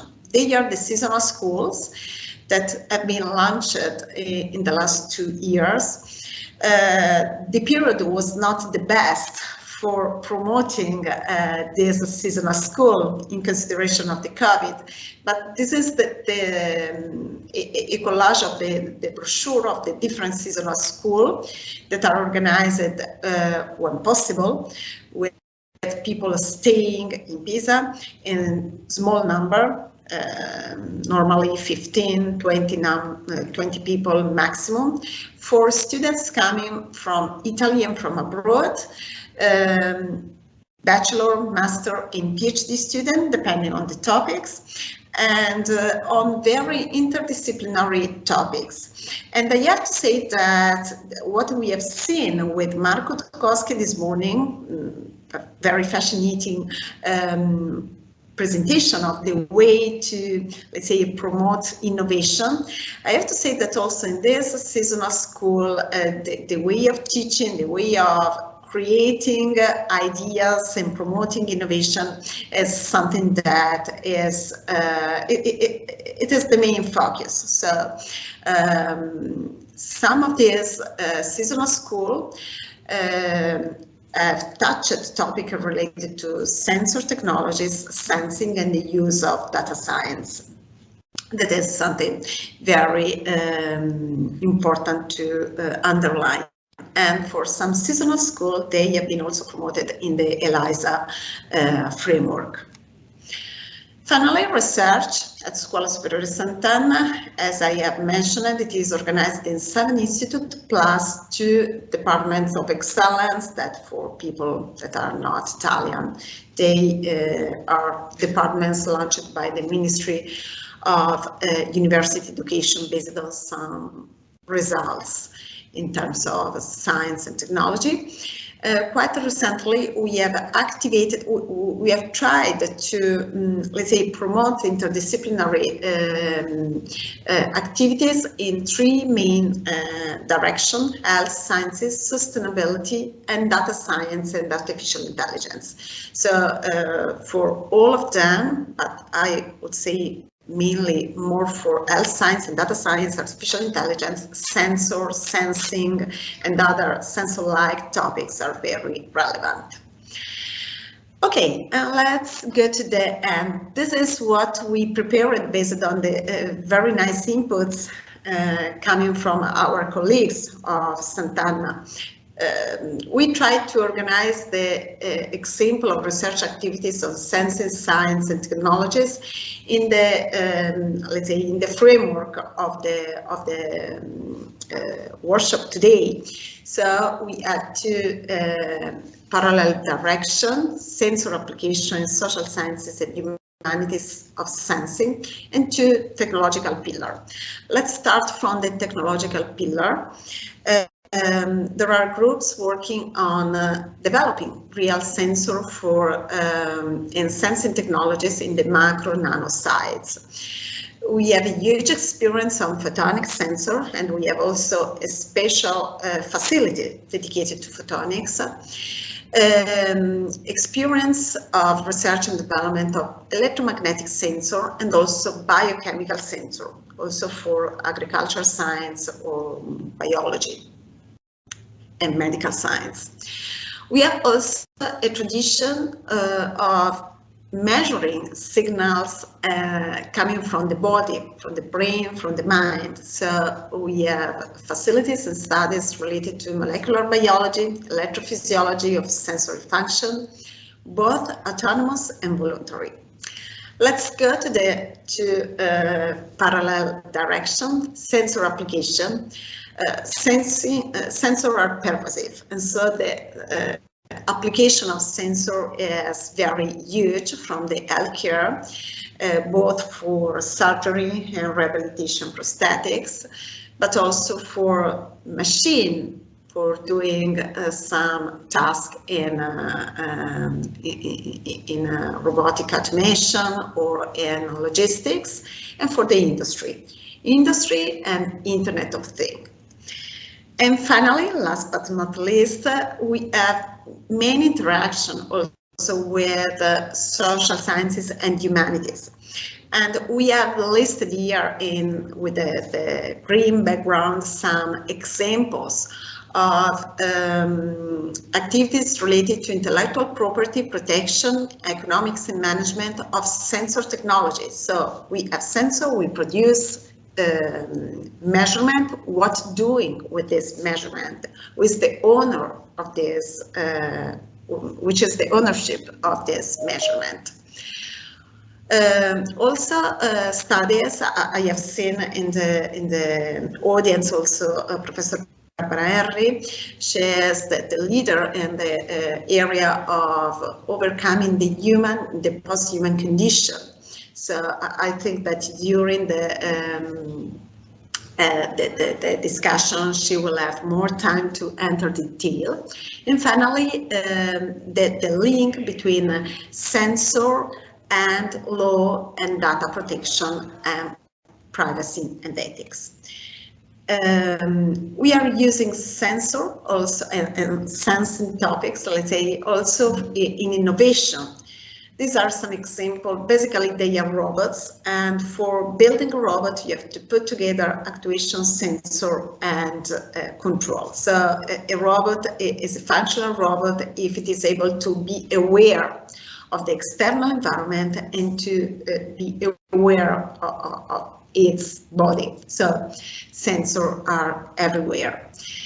And for developing sensing solution and also for promoting the application of sensor, I would like to finish by mentioning the Competence Center, ARTES 4.0.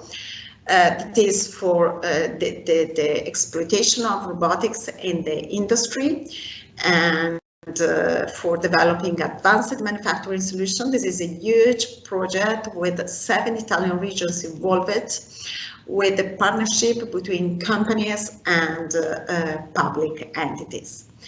And the second example is the infotech facilities. I have mentioned that in Scuola Sant'Anna there is a huge tradition on photonics and also sensor based on photonics. And for developing this practically, this result, we have this facility, but I am pretty sure that in the afternoon also Professor Castoldi or Professor Di Pasquale will provide more detail. So that's all for my side. Thank you very much. I tried to unshare the screen. Thank you very much, Ariana, for being with us and for presenting the activities in the University. There will be, as Ariana said, there will be several colleagues that will deepen these topics more in details during the roundtables after and in the keynotes. I would now give the field to Professor Björn Escoffier of Friedrich-Alexander-Universität in Erlangen-Nürnberg. We are a few minutes late, but I think it's manageable because we have the buffer of the break. We aim at anyway doing a short break, and also the round table can last maybe a few minutes less. So I give the field to Björn. Thank you a lot for being with us. Yeah, thank you very much. I just want to check whether you can hear me and see my slides. Yes, yes. Perfect, thank you. So thank you very much for having me. I apologize in advance that the next few minutes will be just a fly through of various topics. But as I understand, the talk is recorded, so you could obviously also have a look at some of the topics later again.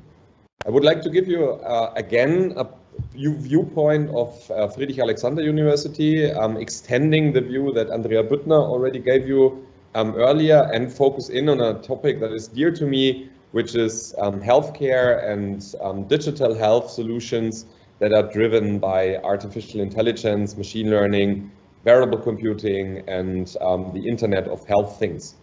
So let me just start right into that. There are some disclosures that are recorded, so you can look at them also later. So for an introduction, an extended view of what Andrea Büttner gave you, this is obviously Germany, and Germany has defined certain digital hubs. And you see here one that I would like to point out, which is the Digital Health Hub. So our region of Nürnberg-Erlangen is the Digital Health Hub of Germany, as it was selected by the Federal Ministry for Economic Affairs. And in this Digital Health Hub, we have various activities, like, for example, the Medical Valley of Germany, which was again selected by a Cluster of Excellence competition by the Federal Ministry of Education and Research back in 2006.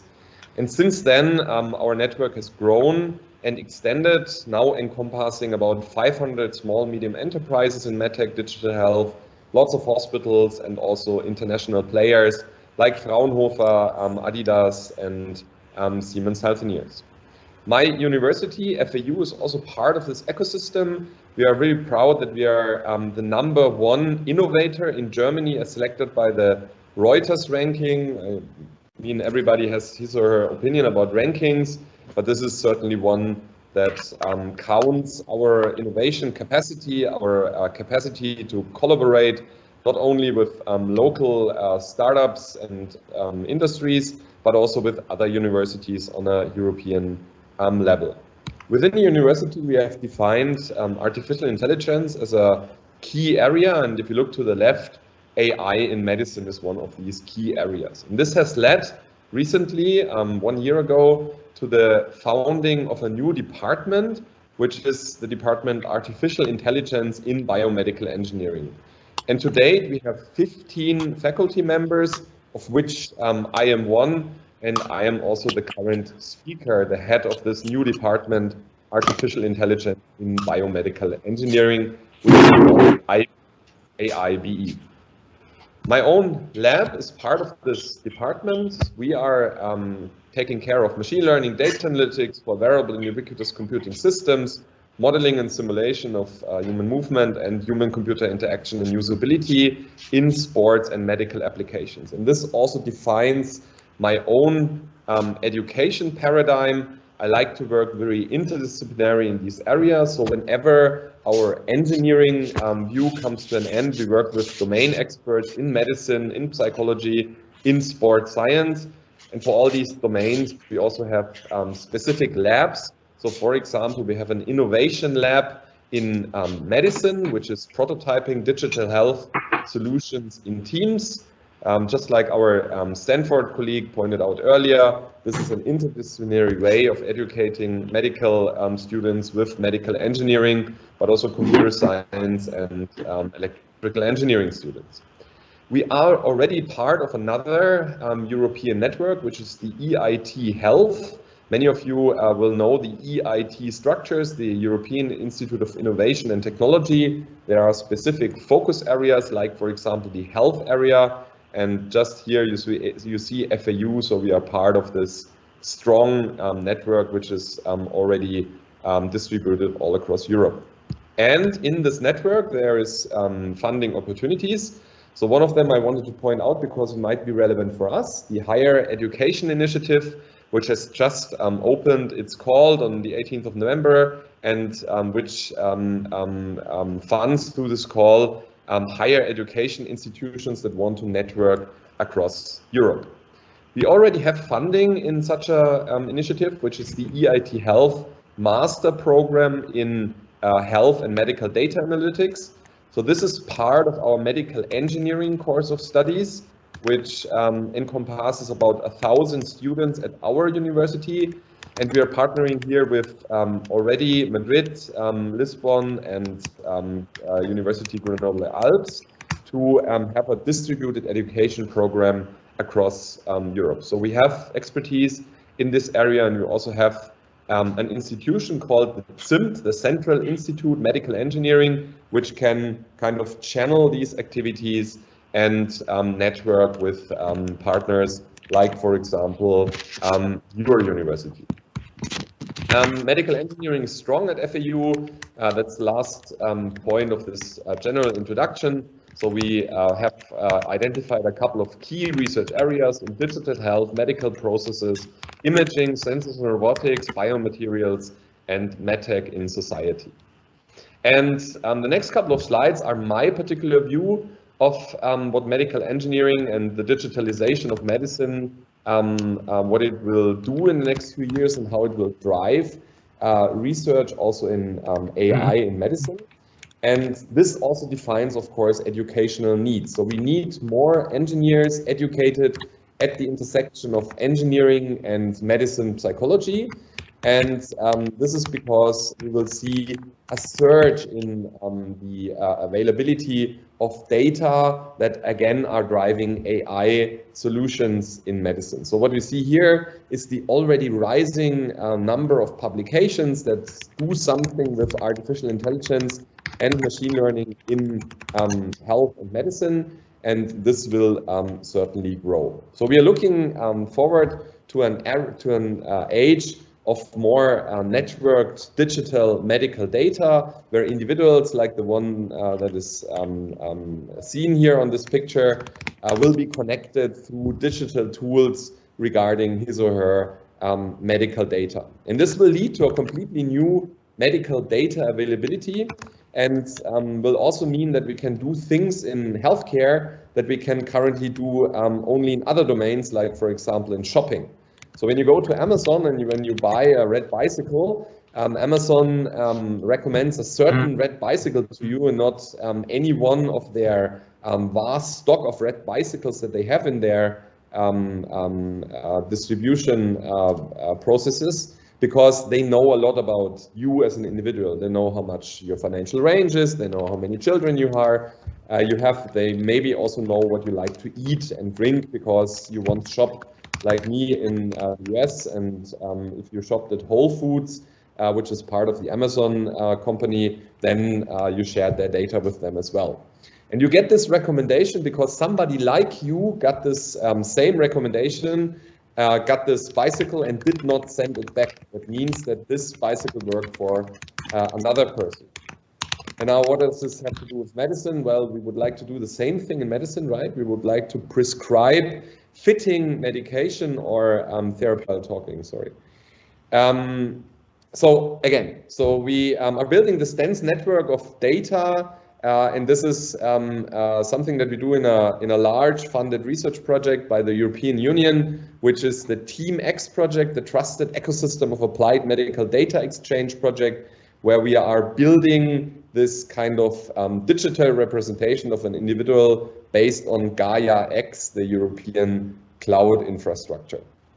Last but not least, just a few glimpses on projects that I run as a co-lead or a leader. One project I wanted to show you is a digital medicine project funded by the German Ministry of Health called Smart Start.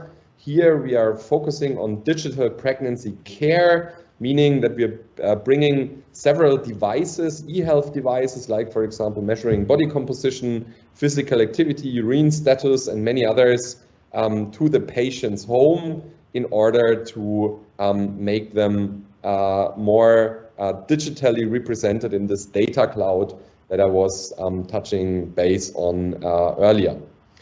And something that is also dear to me, digital healthcare solutions for neurologic conditions, this case specifically Parkinson's disease.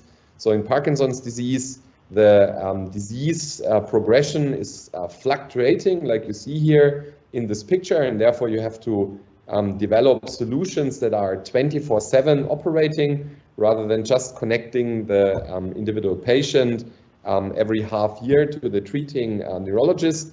So we've built one of the largest Parkinson's disease specific data sets in the world across the last 10 years with a pretty simple assessment of movement during the day. And we are also starting to research into nighttime movement recording with a large research project, which is again funded by the European Union. So this is an innovative medicines initiative project which really comprises a lot of research institutions across Europe, and Sant'Anna is one of these participating research institutions, so this might already be a great link between our institutions.